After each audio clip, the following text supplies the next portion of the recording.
Möhtərəm müsəlman qardaşlarım, Allah-u Teala'nın bizlərə bəxş etmiş olduğu ən üstün və ən dəyərli neymət iman neymətidir.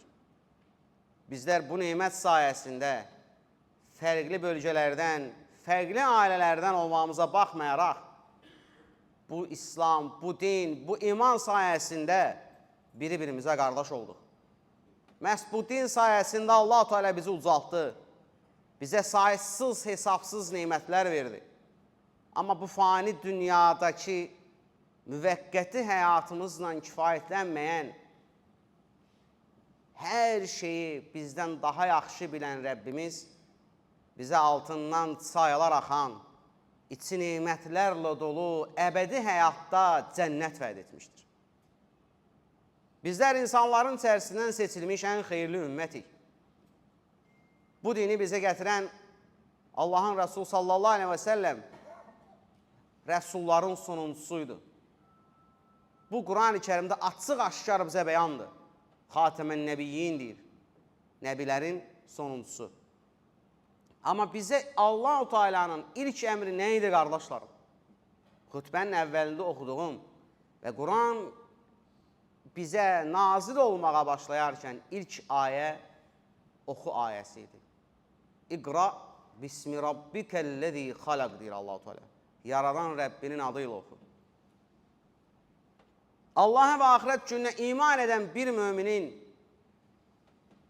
ən çox həqiqi mənada çalışdığı əməllərdən birisi oxumağıdır, öyrənməyidir. Dinini öyrənməlidir, Quranı öyrənməlidir, həyatı öyrənməlidir, digər elmləri öyrənməyə çalışmalıdır. Təhsilli bir müsəlman həqiqi mənada başqalarına fayda verən bir müsəlmandır. Buna təşviq Rasulullah sallallahu aleyhi ve sellemlə həyatına baxsaq çox sayda var. Sizin ən xeyriniz deyir, Quranı öyrənən və öyrədəndir. Və həqiqətən də de ki, heç bilənlərlə bilməyənlər bir olarmı?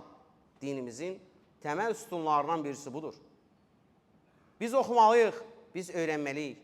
Bugün yaşadığımız cəmiyyətdə istər dini yöndən, istər digər yönlərdən insanlar arasında baş verən fikir ayrılıqlarının təməlində cahillik yatır, bilməməzlik yatır. Biz özümüzü yetişdirməliyik, elm almağa çalışmalıyıq. Alim olmasaq belə elm tələb eləməliyik. Elm yolunda əlimizdən gələni əsirgəməməliyik. Təhsilli bir müsəlmanın ayaqda durub, o təhsilini bitirməsi üçün dəstək olmalıyıq, dayaq olmalıyıq. Bizim əgər mentalitetimizə qaydırıqsa, bizim dədə-babalarımız, ata-babalarımız vaxtı ikən həm oxuyub, həm də oxudublar. Xaricdə təhsil aldırıblar. Onlar yenidən gəlsin bu vətənə, bu torpağa, bu millətə, bu xalqa fayda versin. Bugün elə bir zamanda, elə bir dünyada yaşayırıq ki, bizim elmli və savadlı müsəlmanlara ehtiyacımız var hər sahədə baxın. İstər tibb sahəsində, istər mühəndislik sahəsində, bütün sahələrdə bizim imanlı gənclərə ehtiyacımız var. Allahdan qorxan bir gəncə bizim ehtiyacımız var. Biz təhsilə həqiqi mənada özümüz və ailəmizlə bərabər dəstək olmağa çalışmalıyıq. Ailəmizin içindəki övladlarımızı əl-əli xüsusda, qız övladlarımızı təhsilsiz buraxmayaq. Allah Rasulü s.ə.v-in Mədinəyə yerləşdikdən sonra Məscid-i Nəbəvidə səhabələri ilə bərabər bu dini yayarkən Əshab-ı Suffə deyilən Suffə əhli var idi.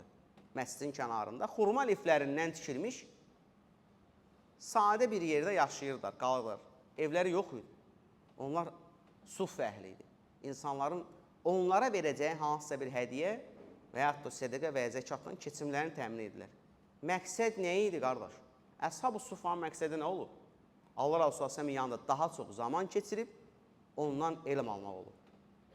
Və məhz İslam tarixinə adını qızıl hərflərlə yazdıran əksər alim səhabələr Əshab-ı Suffədən çıxıb. Rasulullah s.ə.v ta ilk gündən təşviq edib oxumağa. ilk gündən insanları təhsilə yönəldi.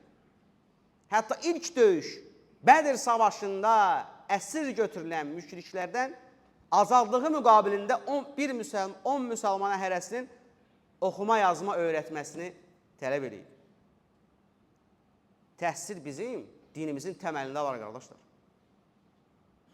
Biz dinimizi, kitabımızı yaxşı öyrənməliyik ki, başqaları bizə din kimi təqdim etməsin dində olmayan məsələləri. Quran ayələrini yaxşı oxuyub həyatımıza tətbiq etməliyik ki, o ayələri öz fikirləri və düşüncələrinə uyğun şəkildə bizə yeritməsinlər, qardaşlar. İslam möhtəşəm bir dindir. İslam son dindir, mükəmməl bir dindir. Amma və lakin insanlar qüsurludur, insanlar həqiqətən məhduddur və insan ağlı və düşüncəsi Allah Subhanahu taala ilə müqayisə edilə bilməyəcək dərəcədə zəifdir, unutmayın. Biz zəifik. İnsan zəif yaradılır. Acuzən deyir Allah Subhanahu taala Quranda. Zəifik, acizik. Amma və lakin bəzən içimizdə elə insanlar var ki, Allahın kitabına, onun dininə, Rasulullah sallallahu əleyhi və səlləmə, onun ailəsinə, əshab-ı kirama dil uzadır. Dini İslamı insanların gözündən salmağa çalışır. Mümkün deyil. Unutmayın bir həqiqətə, qardaşlar. Başımızın üzərində bugün bizi isidən bu günəş ki var ha, altından gizlənməyə yer axtarır hal-hazırda istid deyə. Günəş heç bir zaman palçıqla suvanmır. Bizim dinimiz tərtəmiz bir dindir. Ləkə götürməz. O Allahın dinidir. Xəta, qüsur bizdədir, çünki biz dinimizi olduğu kimi yaşaya bilmirik. Odur ki, dəyərli qardaşlarım, Allaha və axirət günə iman edən hər bir kəs dinini mütləq öyrənsin. Kitabını öyrənsin. Allah Rasulü s.ə.v həyatına baxsın, çalışsın və bol-bol dua eləsin. Sonda Allah Rasulü s.ə.v-in bir hədisi ilə bitirmək istəyirəm. Bir nəfər gəlir Rasulü s.ə.v-in yanına deyir ki, ya Rasulallah, mən necə dua eləyim? Allah Rasulü sahabəsinə deyir ki, de, Allahümmə əğfirli, Allahümmə mərhəmni, Allahümmə əfini, Allahümmə rüzuqni. Tərcüməsi midir? Allahım, mənə rəhm et, məni bağışla, mənə afiyyət ver və məni ruzlandır. 4 dənə kəlmədir, qardaşlar. Davam edir Rasulullah deyir ki, vallahi deyir, bu 4 kəlmədən istədiklərinizi Allah Subhanahu taala sizə verərsə, dünya və axirətdə hər şeyə nail ola bilərsiniz. Və özü də bu 4 kəlməni bizim 5 vaxt qıldığımız salahlarımızda, yəni namazlarımızda 2 səcdə arasında edərdi. Allahdan istəyək, öncəliklə istəyək ki, Allah Subhanahu taala bizi dinində sabit eləsin, bizi azdırmasın, bizə dinimizi gözəl şəkildə yaşamağı öyrənməyi nəsib eləsin və bizi həqiqi möminlərdən etsin. Sonra isə hər kəs özü üçün, ailəsi üçün istədiyi duanı etsin.